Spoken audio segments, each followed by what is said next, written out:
Ольге исполнилось 60 лет. Отпраздновали юбилей в кафе, где сын Олег с женой подарили ей путевку в санаторий на Алтай. Ольга давно хотела побывать на Алтае, но не получалось.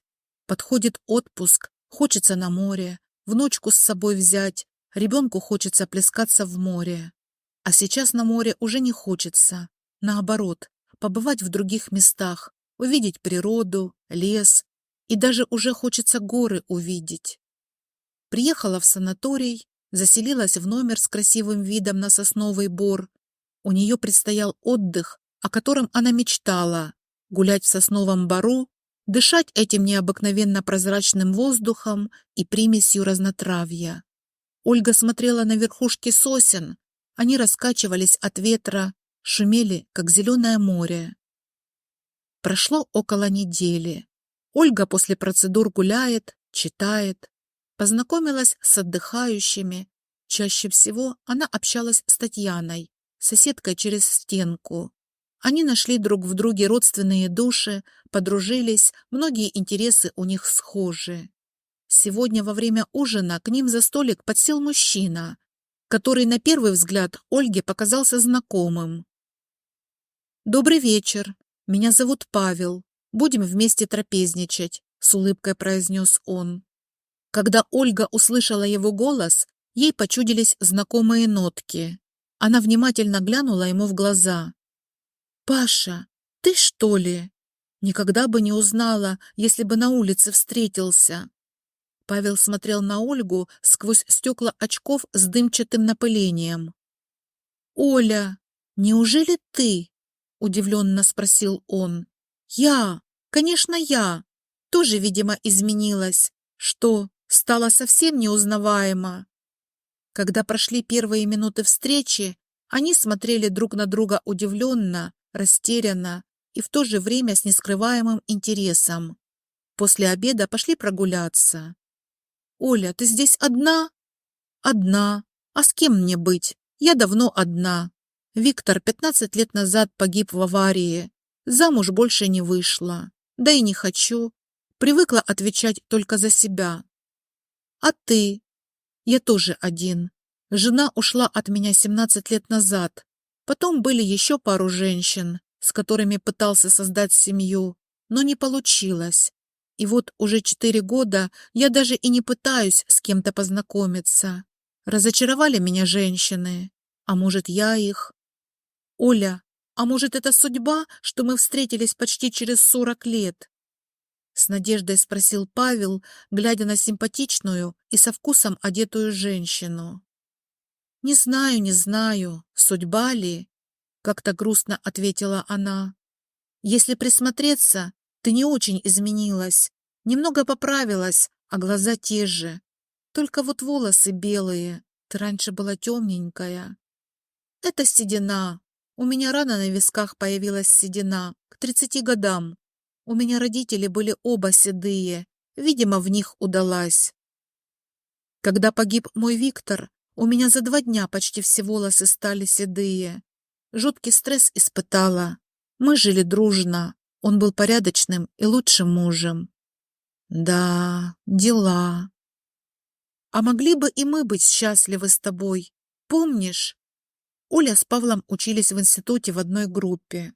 Вначале она не обращала на него никакого внимания, но однажды на 3-м курсе они поехали на уборку картошки. Вечерами сидели у костра. Павел со своей гитарой пел песни и постоянно смотрел на Олю. Она увидела в его взгляде интерес, почувствовала, что он смотрит на нее с обожанием. Девчонки любят парней, которые играют на гитаре, поют. Многие старались обратить внимание Павла на себя, но он смотрел только на Олю. С тех пор они встречались, не расставались, жили в разных общагах, но постоянно проводили вместе время. Павел был среднего роста, стройный, черноглазый, увлекался спортом. Во всех соревнованиях бился за свою группу. В группе все считали, что после окончания института они поженятся. Да и они так сами думали. Но не случилось. Вмешался случай, который навсегда их разлучил. У однокурсника был день рождения. Отмечали по-студенчески в общаге. В то время у студентов всегда не хватало денег. В основном все приезжие. Но выпивка всегда была.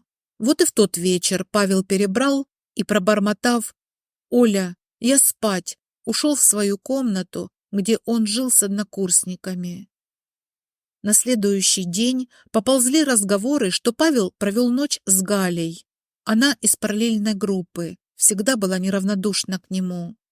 Вначале Павел отнекивался, не сознавался, но потом под напором Ольги сознался. «Оля, я сам ничего не понял. Утром проснулся, а она рядом, и парней нет в комнате». Оля резко развернулась и, бросив «желаю счастья», ушла от него навсегда. Павел предпринимал много попыток помириться с Олей, но бесполезно, и после окончания института разъехались в разные стороны. Он с Галиной, а она одна. Ольга встретила своего Виктора.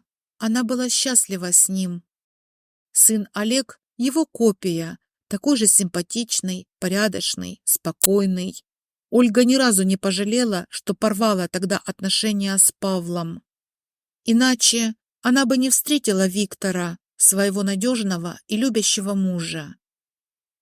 После института разъехались в разные стороны. А сейчас она смотрела на Павла и ничего не чувствовала. Он изменился очень сильно. Из стройного парня превратился в здоровяка весом за 100 килограмм. Он шумно дышит, когда они поднимаются по лестнице, останавливается, отдыхает, пот градом течет по лицу. Ольге даже жалко его становится, а ему неудобно, что она вперед него быстро поднимается и ждет. За столом, в обед или ужин, Ольга замечает, что Павел причмокивает, ест как-то неуклюже и неаккуратно. Одевается тоже неопрятно. Видно, что женщины рядом нет, некому присмотреть за ним. А Павел совершенно не обращает на это внимания. Ему все равно, что он надел, что есть, то и носит. Обувь у него не в порядке, туфли не начищены, кроссовки стоптанные и грязные. Ольга аккуратная, одевается в ногу со временем. Мужская обувь для нее – это показатель опрятности ее хозяина. Виктор, муж ее, к своей обуви относился аккуратно. Он всегда говорил: внешность мужчины начинается с обуви. Если она в порядке, чистая, то и сам он такой же аккуратист. Ольга это знала всегда и в первую очередь обращала внимание на мужскую обувь. Для нее мужчина в грязной обуви ничего не значит. А Павел об этом даже и не думал. Галина, его бывшая жена, не заморачивалась. Сама не обращала особого внимания на вещи, тем более обувь, и мужа не приучила к порядку. Павел вдруг воспрял духом, увидев Ольгу. У него появилась надежда, что она вспомнит их студенческое время, и, возможно, у них что-то получится. Жаль, столько времени ушло, столько времени потеряно, а ведь могло бы быть все по-другому, если бы не Галина. Он уже ждал следующего утра, чтобы вновь увидеть Ольгу, вместе на завтрак, на процедуры, на обед, потом на прогулку. Он уже решил, что еще немного и сделает ей предложение, с которым он опоздал почти на 40 лет. Он даже и не сомневался, что она примет его предложение, ведь она тоже одна. А Ольга, сидя с ним за обедом или ужином, смотрела на его привычки, невоспитанность, неаккуратность. Ее уже раздражало, что он постоянно возле нее. Татьяна, ее знакомая, говорила: «Оля, он не зря крутится около тебя. Он влюблен. Видишь, как старается. Видимо, не забыл ваши отношения в молодости». Она была в курсе их отношений в молодости. Ольге пришлось ей рассказать. Татьяна даже поддержала ее. «А может, у вас что-то получится?» «Ты что, Таня? Он меня раздражает. Все мне в нем не нравится. А раньше в молодости я этого не замечала. Да и тогда было все по-другому. Одним словом, студенты. За 3 дня до отъезда Ольги они вечером втроем гуляли в Сосновом Бору. Павел попросил Татьяну: «Можешь ты погулять немного подальше? Мне нужно с Ольгой поговорить». Женщины переглянулись, улыбнулись. «Да, конечно, Павел, прости, я не поняла. Нужно было сразу сказать. Я не обиделась бы». Она развернулась и пошла в обратную сторону. Павел взял Ольгу за руку, но она аккуратно высвободила ее. «Оля, я тут подумал, давай начнем все сначала. Ты одна, я один. Судьба нам дает шанс быть вместе. Давай воспользуемся этим случаем. Я понял, что ты мне нужна. Я всю жизнь жалел, что жизнь нас развела в разные стороны». Он с надеждой смотрел ей прямо в глаза, а она отводила их в сторону. Не нравился ей этот чужой мужчина, неопрятный, неаккуратный. Ей не нравится, когда он прикасается к ней. Она не позволяла никаких вольностей, держалась на расстоянии. Она даже на миг не могла себе представить, что после Виктора с кем-то сблизится. Странно, что Павел этого не замечал. Ольга думала, как бы мягче сказать ему. Она не давала ему повода, с чего он вдруг вспомнил, что он ей не безразличен. «Павел, благодарю тебя за предложение, но я вынуждена отказать. Во-первых, я не хочу себя ни с кем связывать. Моя память к мужу не позволяет ничего подобного. Во-вторых, мало ли что было у нас в молодости, все прошло. Мы изменились, жизнь изменилась. Так что прости, но у нас ничего не получится». Павел, не понимая, смотрел на нее. «Значит, ты меня так и не простила? А я думал, что ты забыла». «Павел, не в этом дело.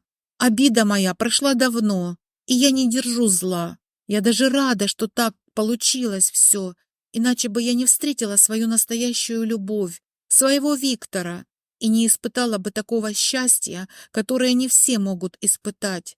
Своему мужу буду всегда верна. Может, меня многие не понимают, но для меня это свято». Павел, конечно, ее не понимал. Мужчина делает предложение одинокой женщине, а она отказывается. Другая бы рада была. А Ольга стояла и думала: как хорошо, что тогда судьба нас развела в разные стороны. Иначе я совершила бы непоправимую ошибку и никогда не испытала бы счастья, в котором жила 25 незабываемых лет. Она развернулась, махнула рукой Павлу и пошла вслед за Татьяной. А Павел стоял растерянный. До него так и не дошло, почему Ольга отказала ему.